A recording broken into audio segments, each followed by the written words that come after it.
So, to talk a little bit about how to develop a product, it always starts with an idea.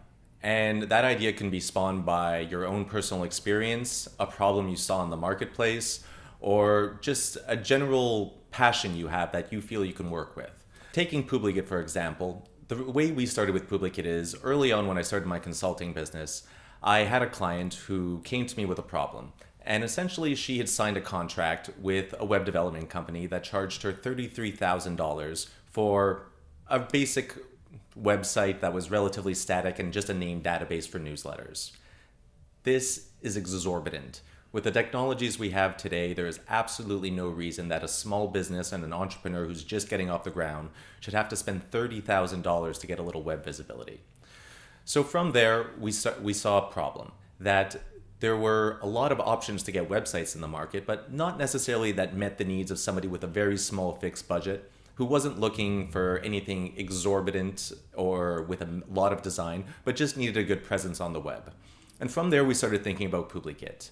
And what we do is we create web packages with a personalized website, a personalized mobile site, and a few marketing tools built into the back end so that when you're ready to market your business and grow, it's already set up for you. We do this at a fixed rate so that when you come to us for a website, you know automatically that this is what it's going to cost you. And there's no guessing, no extra hours. We deliver everything as promised for that price.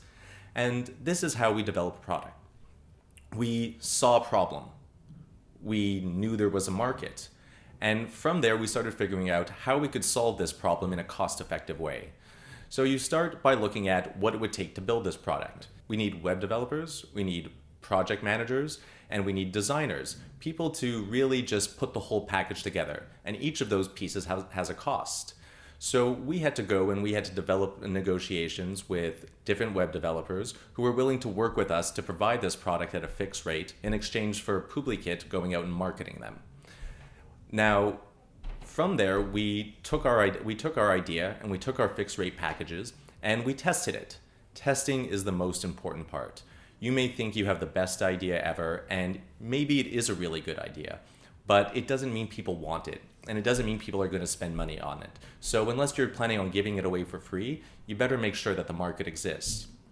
So go out and talk to people. One of my favorite things to do is to talk about your product in the third person. Say, go to somebody, talk to them in a bar, at a networking event, on the street, whenever you have a chance, and say, hey, I heard about this idea, and it's about fixed rate packages, and I'm thinking about getting one. What do you think about it? And hear what they have to say about it. Is this a problem that they've encountered? Is it something that would add value to their lives? Are they asking you, oh, can you refer me to that person?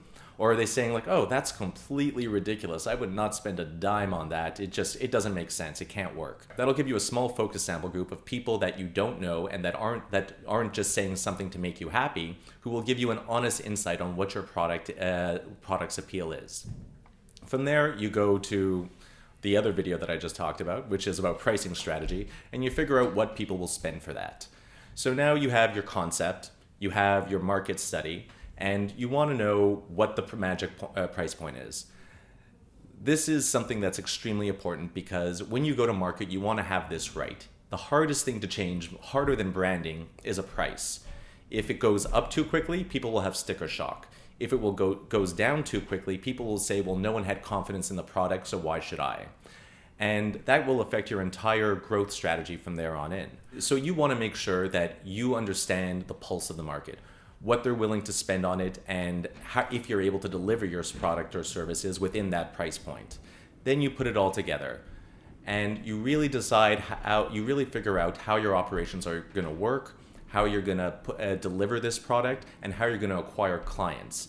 And from there, you've actually, with all these different factors, created a product. This works for anything. So when you're thinking about the recipe of your product, when you're thinking about the recipe of your product, at the end of the day, think about who you're selling to, what their needs are, how you can answer these needs and offer them real value, and make sure you give it to them at a price you like, and there's your product.